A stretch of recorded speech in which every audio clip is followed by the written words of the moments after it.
talk.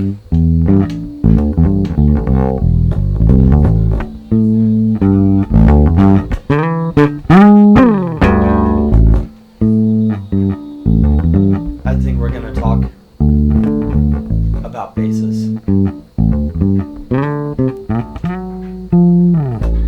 So, I've got 3. Mostly because everybody kept asking me, like, hey, got a jazz bass? And I'm like, no.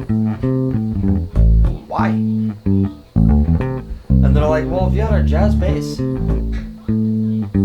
we'd pay you to play that jazz bass. And I was like, oh, I like money. I like money. So I was like, I need to get myself a jazz bass. Before I was playing bongo basses, the ones that look like a toilet bowl. Yeah. I had a 4-string version. They were awesome. Except the preamp kept dying. And so I went out and I bought a crap load of Squier basses, Epiphones. And it was cool because I got to experiment with sounds. At one point I owned 13 basses. Not like John Entwistle, who owns like 13 warehouses of basses. But I did own more than I could maintain. And then I dropped all the way down to just a P bass with a J pickup in it, which I still don't understand why Fender just still calls them P basses. I think they should really have changed the name by now to PJs, you know, pajamas, because they're all warm and cuddly. And my wife is trying not to laugh because of my dry dad joke right there. Did you catch it? PJs. Anyway, so anyway.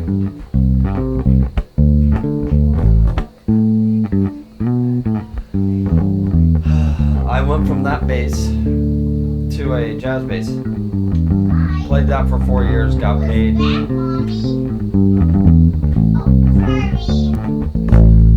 If you heard that, that's my 3-year-old. He's hanging out with us today. Got paid for that, and then everybody's like, hey man, you own a P bass? I'm like, no. So they're like, hey man, if you own a PJ, we'd love for you to record on our albums. And I was like,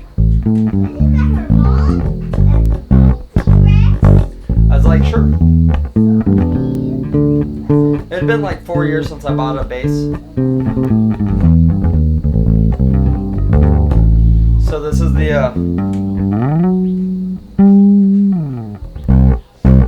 the P bass.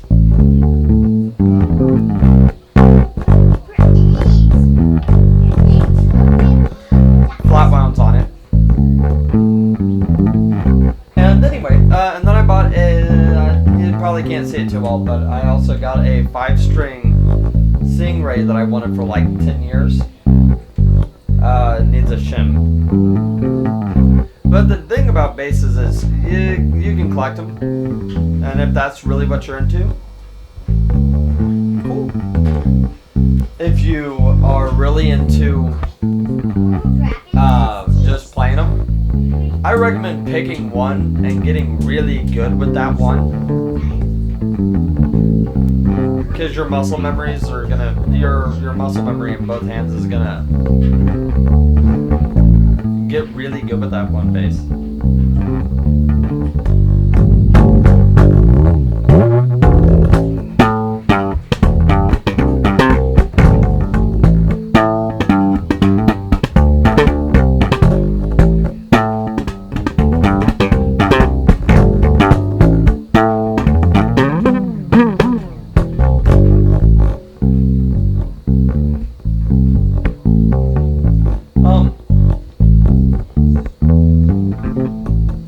I like playing bass, guys, I'm sorry.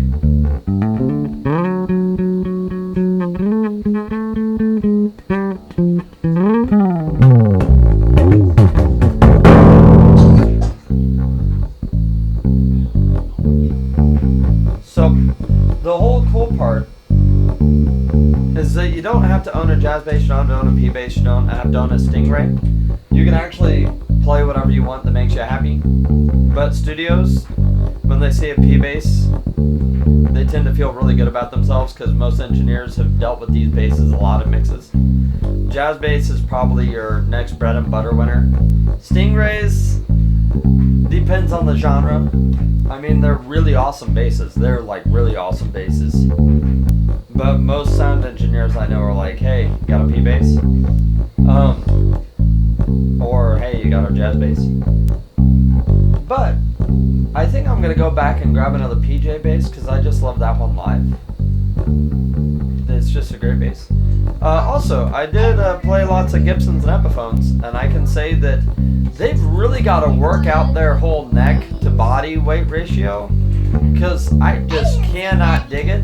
I mean, the Thunderbird's probably the easiest to play, and the Explorer. Oh my gosh, I love the whole armrest thing on the Explorer. But like the EB0 and the EB3, they have a neck to body balance issue, and they've really got to work that out. No offense to Gibson, but I do have a joke, and it is a joke. If you love Gibson basses and you're a Gibson or whatever, then more power to you guys, like, because they're still awesome basses. But they always ask, would you ever play Gibson? And I'm like, yeah, when Gibson actually makes a bass and not just a guitar with an extended neck and big strings, because they have yet to actually, make a bass that's not a guitar. So anyway, I know I'm wrong on that. I'm just picking, guys. It's a joke. It's a joke. Let your hair down.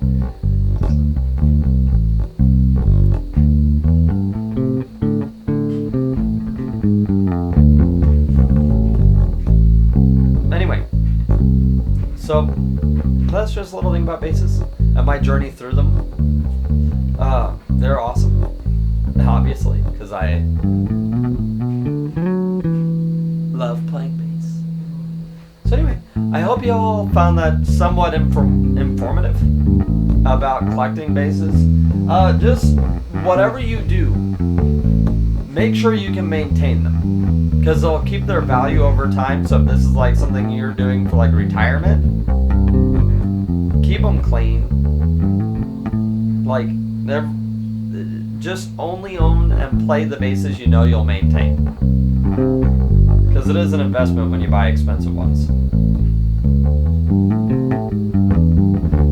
And I would still be playing bongo basses if the preamps hadn't kept dying. I went through like 3 in a year. They were great for like 5 years, and then they just start making 8-bit racing car sounds, which is really weird. But then again, I do put like 6 hours a day onto basses, so your mileage may vary. Anyway, bye!